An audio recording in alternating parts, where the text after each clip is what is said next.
We'll have an open casket. She invited Ebony and Jack, who were the largest black magazines in the equivalent of Life and Time magazine, to film and take pictures. This spurred on the modern civil rights movement. When hearing upon this, there was a young teacher in Florida named Mr. Harry T. Moore. Harry T. Moore immediately got activated with being told ACP. However, Mr. Moore too gave his life through a violent explosion in his house. He was driven 40 miles to the segregation to a hospital in Orlando, because in Brevard County where he lived, there was no black hospital. Harry T. Moore died for the cause. He was succeeded by a man named Medgar Evers, who too was assassinated, but his wife Amy lives to this day and carries it on too. But we got happy with that. In 1955, there was a man named Thurgood Marshall, and there was a girl who wanted to go to school in Kansas. Segregation happened. You couldn't go to school, no, she had to be bused. So, they hired Mr. Marshall. He took it all the way to the Supreme Court. What did he do? He argued and won. And 10 years later, 15 years later, Thurgood Marshall became the first black United States Justice of the Supreme Court.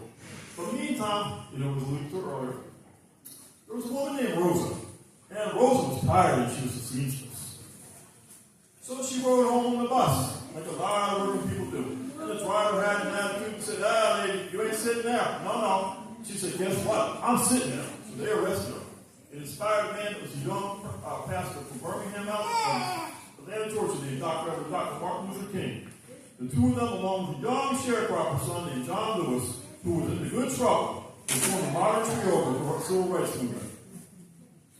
And in 1963, this movement culminated with the Great March on Washington, where Dr. King gave the I Have a Dream speech, where he met with President Kennedy afterwards, and moved President Kennedy and President Johnson to eventually enact legislation, which was the Voting Rights Act, the Public Accommodations Act, and all other acts where there would no longer be any discrimination between race, creed, color, or anything ever again.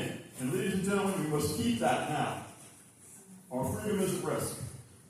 So, we go to the modern part with Dr. King. He always was fighting for people. No matter what happened, he fought for people. So Dr. King, in his final speech in Memphis, Tennessee, talked about going to the mountaintop. He was there for garbage men, sanitation workers, so that they would have something. He gave his life for this cause of gun violence. I don't read you something about gun violence after I'm done. So, we go to the modern movement after that. There's two men, and I'm a disabled person, and I will allow these two men.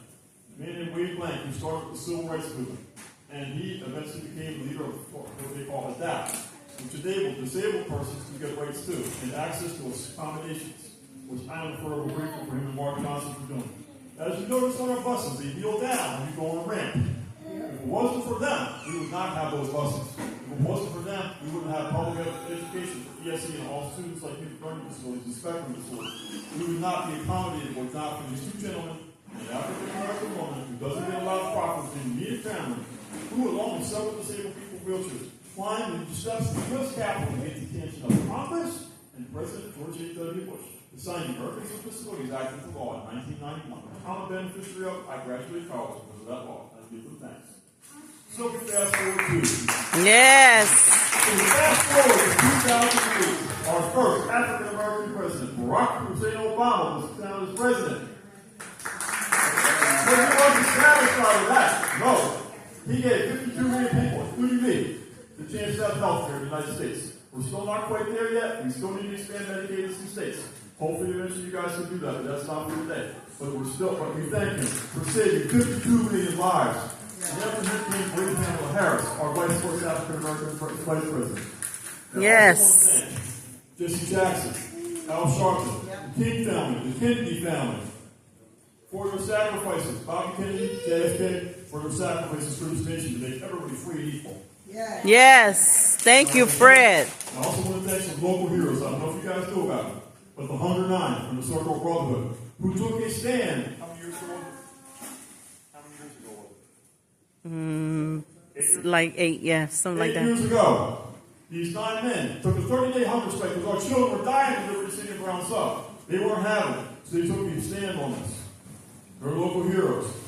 I want to recognize a little lady over here who organized and did a lot of great things for our children, still does to this day. My dear friend, Ms. Tawana Akins, who fought and had a great life and great enough to see Florida in these jobs. Of course, the social work holds with blue. There's still quite a Griffin Batista in the back. And we could not be here today. The lady that makes these bracelets. Donate a bullet, save a life. This is for Susan Kennedy Hampton, Susan Bullets, of Bullets for Life, in her fight to stop our children from dying. And her husband, Lamont Hoffman, and the Ice Squad and the Circle Brotherhood. This is for them. And also a lady in New Orleans, Louisiana, who made sure 3 men who were stuck in the building for 1 year, dead, got out. And her name is Lindsay Rubio Garcia. This is for them. We continue this fight for them. We fight this fight for them. And we thank them for what they did. So without further ado, real quick, this was when yesterday was the anniversary party, the 7th anniversary. I was devastated. I used to live as a kid in Coconut Creek in North Lauderdale. Very close to it. Broke my heart. It was Valentine's Day. And we were celebrating where I live. To make a long story short, it was very heartbreaking. I was devastated. I prayed. I said, God gave me some words, and He did. So without further ado, how many is for the Park Lane kids? This is also for Mrs. Lisa Cheryl Bush and her son Jack Brown. This is for Tracy Brown, her son Louis Leon Jr., who they have not found their killers. Amaros Butler, whose son Mandel was also killed. Sharita Small, whose son Tamari was killed. This is for them and several other moms. And I want to recognize Miss Sharita Days and her son, for her son Derek Days too, in the back. This is for you too, Sharita. How we go? How many? How many tears must we cry? How many times must we say goodbye? When someone we love dies, how many times must we sigh and want to cry? How many kids must die? How many moms and dads will cry? How many Americans will cry? Why? When someone they love dies, too many tears, too many fears, too few years. How many more will say enough? How many will rise up and say enough before our future dies and before it begins? How many will cry? So I want to ask you guys, are you tired of crying? Yes. Are you tired of seeing our kids dying?